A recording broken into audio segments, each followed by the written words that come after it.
Coerência ou diversão? O que você realmente prefere em uma luta? É o que vamos saber.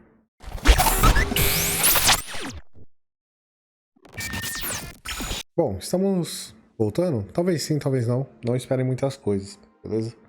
Tô fazendo aqui mais pra me distrair do que pra qualquer outra coisa.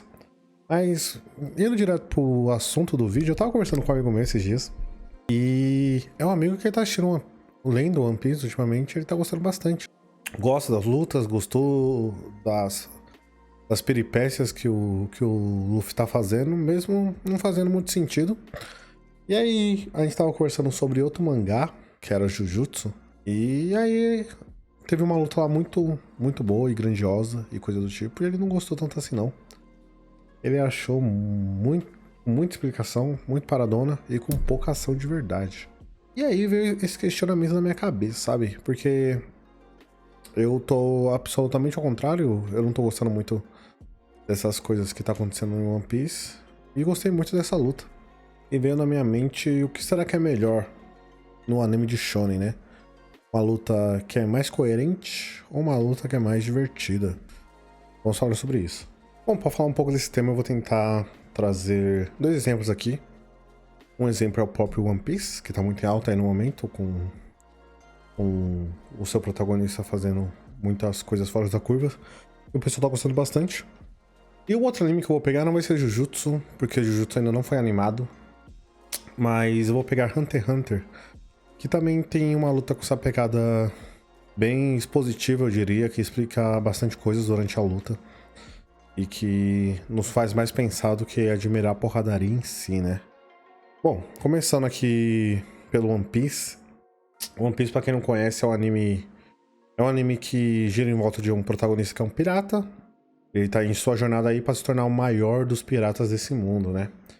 E durante o anime a gente vê bastante coisas divertidas em volta desse anime. Ele é um protagonista muito divertido e cativante e sempre traz situações muito engraçadas. Não que não tenha seriedade no anime, mas eu acho que o foco tá mais pra essa questão do Luffy dele ser um cara muito divertido, extrovertido e engraçado. E pra falar sobre lutas divertidas, eu não vejo anime com um exemplo melhor do que One Piece. Então, a luta que eu vou usar aqui como exemplo é a dele contra o Kaido, que saiu aí recentemente nas telas. E nessa luta a gente pode ver que talvez não seja totalmente coerente as coisas que aconteçam, sabe? Apesar do autor ter usado alguns artifícios pra trazer um pouco mais de sentido pra aquilo na obra, a gente não vê tanto assim uma explicação funda das coisas que estão acontecendo e dos poderes de cada personagem, sabe? A gente tem uma regra básica que foi criada e basicamente os personagens se retêm a essa regra. E no final, acho que muito que a gente quer mesmo dessa perspectiva de luta é uma porradaria bem dada, sabe? Tipo, uma troca de socos bem feita. E ver o nosso querido protagonista descendo a porrada no inimigo. Então a gente tem o Luffy fazendo coisas insanas como segurar um raio, correr no ar e atravessar os olhos de um dragão. E tudo isso torna em si a luta muito dinâmica e fluida, trazendo uma emoção muito prazerosa e animando a gente muito mais. No final, a gente tem uma luta muito bem animada que nos traz muitas perspectivas. A gente gosta do que acontece na tela, a gente tá sempre emocionado, a gente tá sempre vidrado e tendo emoção com aquilo, sabe? Então, a gente tá sempre ansioso aí pra cá ter um desfecho muito bom e que a gente possa ver o nosso protagonista ganhando assim de uma forma muito espetacular, com um soco gigante vindo do céu. E aí, a gente tem o outro tipo de luta, que eu vou usar como exemplo, né? Que seria a luta do Netero contra o Meruem em Hunter x Hunter. E Hunter x Hunter é um anime sobre um mundo um pouco diferente, com suas peculiaridades e coisas do tipo, mas o foco aqui é basicamente no personagem Netero, que é como se fosse um presidente de uma parte ali do mundo, muito importante, tipo do exército, vamos dizer assim, contra o Meruem, que é uma criatura que podemos dizer que é um animal que evoluiu, e ele tem o poder de dominar toda a raça humana. Então a gente tem esses dois contextos aí, né? E eu vou ter que me alongar um pouco aqui, porque apesar da luta ser mais curta, ela mexe com conceitos bem importantes que eu vou ter que abordar pra fazer o meu ponto valer, né? E pra tentar explicar mais o que eu chamo de essa luta coerente em um roteiro. Então, durante essa luta a gente vê várias vezes que o narrador, ele interrompe a luta pra fazer uma explicação sobre algo que tá acontecendo. Até no próprio começo da luta, assim, o próprio Meruem interrompe com seus pensamentos e diz que essa luta seria como jogar shogi, tipo, sem torres nem bispos. Tipo, jogar um xadrez sem torres nem bispos. Traduzindo aqui para um lado literal. E que a gente começa a analisar ali a cabeça do Meruem para ver que como ele cresceu e tem um pensamento mais analítico sobre as situações, mesmo em batalha. Depois a gente vê um flashback para mostrar a trajetória do Netero e como ele conseguiu seus poderes. Mas podíamos dizer que até ali a luta ainda não tinha começado, então não faria diferença, sabe? Tipo, isso daí é só uma preparação, então ainda não poderia falar assim que é uma luta mais parada ou coisa do tipo, sabe? A luta de verdade vai começar depois que eles trocarem o primeiro soco. Mas então, levando isso como parâmetro, a primeira interrupção surgiria com um comentário de admiração do Meruem pelo Netero. E sinceramente, esse comentário não adiciona nada na batalha, mas ajuda em uma futura construção do personagem, que é quando o Meruem ali, ele percebe um valor no Netero, que é uma criatura que ele julga ser inferior a ele. Mas logo após isso a gente vê uma interrupção que realmente faz diferença na trama e na batalha, que é quando o Meruem explica qual é o movimento que o Netero tá fazendo naquela batalha que é mais rápido que o dele. Porque o Meruem fez um julgamento rápido ali e ele viu que ele era superior em todos os aspectos naquela luta que ele tava tendo no 1 contra 1. Só que tinha um movimento que o Netero fazia, que era de fazer a junção das mãos, que era mais rápido do que o Meruem em si. E isso podia até parecer inútil no contexto da luta, mas é uma explicação para o público entender melhor o que está acontecendo. Porque graças a esse detalhe a gente consegue perceber como as habilidades que já foram apresentadas no Netero funcionam. E que basicamente ele só pode fazer aquela estátua gigante que ele faz para atacar seu inimigo depois que ele faz a oração ou esse movimento das mãos que o Netero diz ser mais rápido do que ele. Depois disso a gente tem um reconhecimento ali por parte do Meruem, o que reforça mais tipo a construção que o personagem vai tendo ali, que no começo ele julgava as criaturas humanas como seres inferiores que só serviam para comida, e agora ele reconheceu talento e força em um humano que ele tá enfrentando. E aí a luta meio que começa de verdade, mas aí já tem outra interrupção do narrador e dos pensamentos do Meruem indicando qual seria a sua estratégia para aquela luta, e do Netero mostrando a sua reação enquanto a isso, né? E aí temos mais algumas trocas de golpes, mas duram poucos segundos, porque novamente a gente tem mais uma interrupção do narrador, indicando que, apesar de não parecer, o Netero estava infligindo algum dano no seu oponente, né? Essa interrupção foi feita mais para mostrar que não tinha feridas superficiais ali no corpo do Meruem aparecendo, mas que ele estava começando a sentir algumas dores e que aquela batalha tava tendo um custo pra ele, que ele não tava levando aquilo como se for, com facilidade ou coisa do tipo. E aí a luta continua, os dois vão batalhando, e aí acontece o primeiro ápice da luta, que é o Netero perde uma perna. E aí a gente tem uma interrupção breve ali dos oponentes. O Meruem para e fala pro Netero curar seu ferimento. E após uma breve discussão ali, o Meruem faz uma previsão falando qual vai ser o próximo membro que ele vai arrancar. E aí, eventualmente, ele pega e arranca esse membro, que era o braço do Netero que ele tinha dito, né? E aí aquela pequena interrupção mostra de que as ações do Meruem não foram em si sorte, sabe? Ele tava trabalhando em uma estratégia, e a estratégia tava dando certo, o que fez com que ele pudesse prever quais seriam os próximos movimentos e qual dano ele faria em seu inimigo.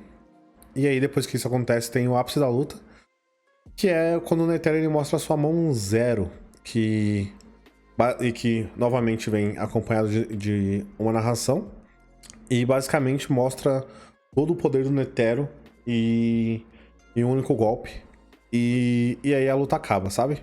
Então eu poderia exemplificar também a luta que teve no mangá do Sukuna versus o Gojo, que também teve bastante interrupções, mas pra gente evitar spoiler e pro vídeo não ficar tão longo, a gente vai parar por aqui, porque eu acho que o ponto já tá um pouco melhor apresentado.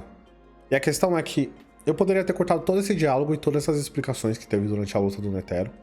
E só mostrar uma batalha épica do poder dos dois, daquelas 90 mãos de um lado pro outro, com uma animação muito fluida e coisas do tipo, sabe?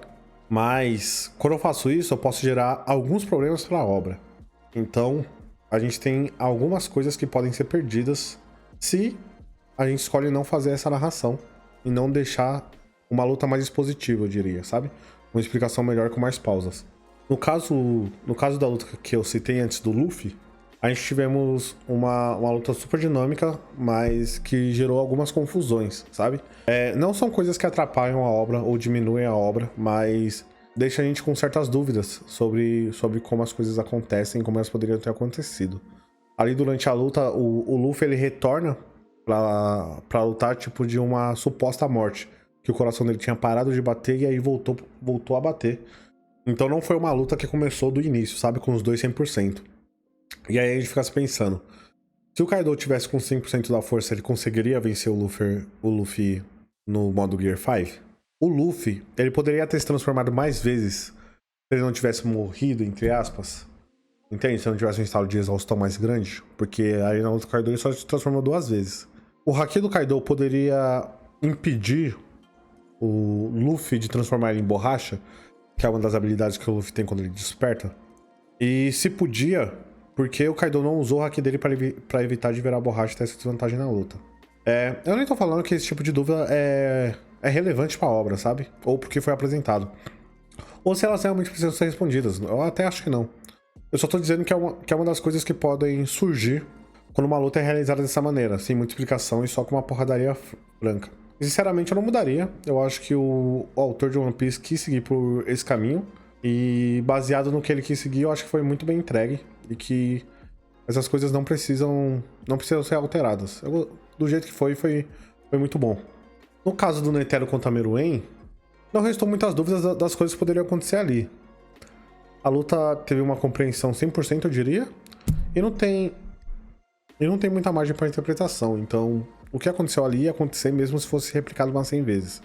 Caso não tivesse os diálogos, a gente poderia pensar que a mão zero era uma restrição de Nen que o Netero usou, sabe? Porque no anime tem esse conceito de que você meio que pode fazer um pacto ou coisa do tipo, uma troca, onde você consegue um aumento de poder muito grande em troca de alguma restrição.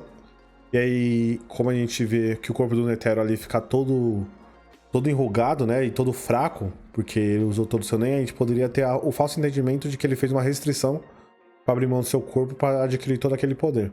E alguns episódios depois, o nosso protagonista vai fazer uma coisa parecida.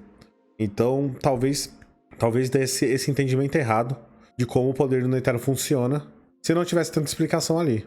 Porque não fica, do jeito que nos foi apresentado, não fica dúvida de como o Netero perde seus membros, ou de como suas habilidades funcionam. O que traz mais coerência pra obra, sabe? E a mensagem fica mais clara pro público. O que ele queria passar foi bem passado, e a construção dos personagens foram bem feitas.